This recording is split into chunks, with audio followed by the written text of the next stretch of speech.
Hey, salut tout le monde, c'est MC Geek et aujourd'hui, on se retrouve pour une nouvelle vidéo analyse et théorie sur l'épisode 5 de The Falcon and the Winter Soldier.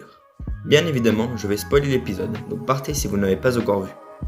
Ceci étant dit, ne perdons pas plus de temps et passons tout de suite à John Walker. Faisons les choses dans l'ordre et récapitulons un peu. Comme on pouvait s'en douter, il s'était injecté le sérum de super soldat lors du dernier épisode. Erskine nous avait prévenu, le sérum amplifie ce qu'on est déjà. Le bien devient meilleur, mais le mal devient pire. C'est donc dans un élan de colère et pour se venger que John a décapité à l'aide du bouclier un des membres des Flag Smashers, et ceci devant plein de citoyens qui ont assisté à la scène. On pouvait s'en douter, mais le gouvernement américain a décidé de destituer John Walker, et il n'est donc plus Captain America. Celui-ci n'est bien sûr pas du tout d'accord avec ceci, et c'est à partir de maintenant que ça va devenir intéressant. On l'a d'ailleurs vu dans la scène post-générique, il est en train de répliquer le bouclier de Captain America, puisqu'il ne possède plus le vrai. Alors je doute fortement que le sien soit aussi efficace que le vrai, mais nous verrons ça dans le prochain épisode. Passons maintenant au nouveau personnage qui a fait son entrée, je parle de la comtesse Valentina Allegra de Fontaine. Alors je me dois d'expliquer quelque chose pour ceux qui ne sauraient pas. Déjà, avant la sortie de l'épisode, le producteur de la série annonçait qu'il y avait un caméo surprise dans cet épisode, il s'agit donc de Valentina. Mais ce caméo n'a pas vraiment surpris, puisque c'est la première fois qu'on voit le personnage. Mais d'après une rumeur, le personnage devait d'abord apparaître dans le film Black Widow, qui était prévu pour sortir avant la série. Ça explique donc pourquoi ce personnage vient un peu de nulle part dans la série. Ensuite, d'après la même rumeur, Marvel aurait de grands plans pour ce personnage qui devrait avoir un rôle conséquent dans un autre programme, mais on ignore encore lequel. Intéressons-nous maintenant très brièvement à sa version des comics. Elle est donc un agent secret qui a principalement travaillé pour le Shield et par la suite Hydra, et elle a été la love interest de Nick Fury pendant un temps.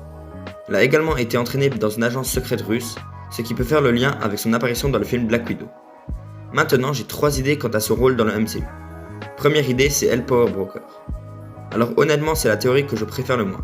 Ça paraît un peu trop obvious, donc je pense que c'est juste une fausse piste. Mais je me devais quand même d'en parler. Deuxième idée, elle est un Skrull. Dans les comics déjà, elle est l'une des premières à avoir été remplacée par un Skrull lors de l'événement Secret Invasion. Sachant qu'une série du même nom est prévue pour 2022, ça paraît grave plausible que ce soit plus ou moins pareil. Ensuite, troisième idée et également ma favorite, elle a un lien avec l'équipe des Thunderbolts. Pour ceux qui ne sauraient pas, les Thunderbolts sont une équipe principalement composée de super vilains, mais qui se font passer pour des héros. Alors je sais pas vous, mais j'ai l'impression que quand Valentina va voir John Walker dans l'épisode, ça ressemble beaucoup à un recrutement.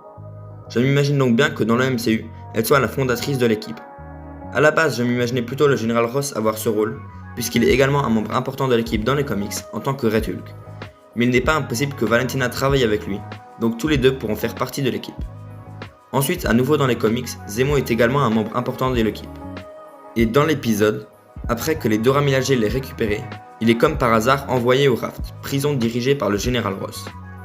Alors je dois avouer que j'ai du mal à voir John Walker et Zemo dans la même équipe, mais nous verrons. Je crois qu'on a bien parlé de la comtesse Valentina et des Thunderbolts, passons donc à un personnage très intriguant, Sharon Carter. Alors qu'elle était du côté de nos héros lors des événements de Captain America, le soldat de l'hiver et Civil War, on l'a retrouvée maintenant en 2023 dans cette série, et elle a beaucoup changé. Elle est désormais beaucoup plus froide et violente. Sa façon d'agir et les moyens dont elle dispose ont fait douter beaucoup de monde au point que plein pensent qu'elle est Power Broker. Je dois avouer que je ne croyais pas trop en cette théorie lors des 2 précédents épisodes de cette série, mais lors du visionnage du 5e, je suis désormais convaincu que c'est le cas. Surtout que j'ai une petite idée en plus. Je pense que Sharon est non seulement Power Broker, mais elle est en plus de ça un Skrull. Alors oui, je sais, je vois des Skrulls partout, mais je pense que ça tient particulièrement la route cette fois-ci. Comme j'ai dit juste avant, Sharon a tellement changé entre Civil War et cette série, et son changement de caractère peut donc s'expliquer par le fait que c'est un Skrull, et non la vraie Sharon. Bien évidemment, ce qu'elle a vécu pourrait l'avoir changé, mais quand même pas à ce point.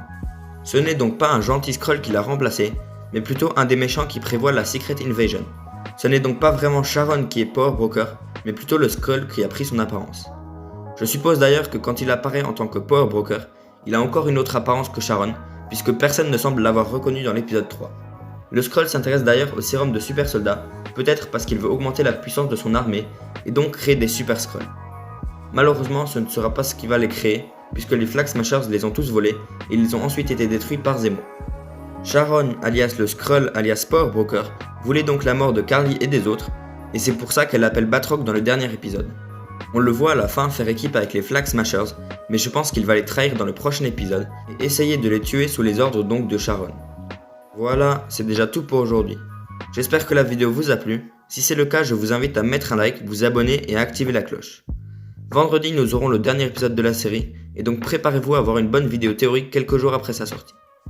C'était donc MC Geek et je vous dis à la prochaine.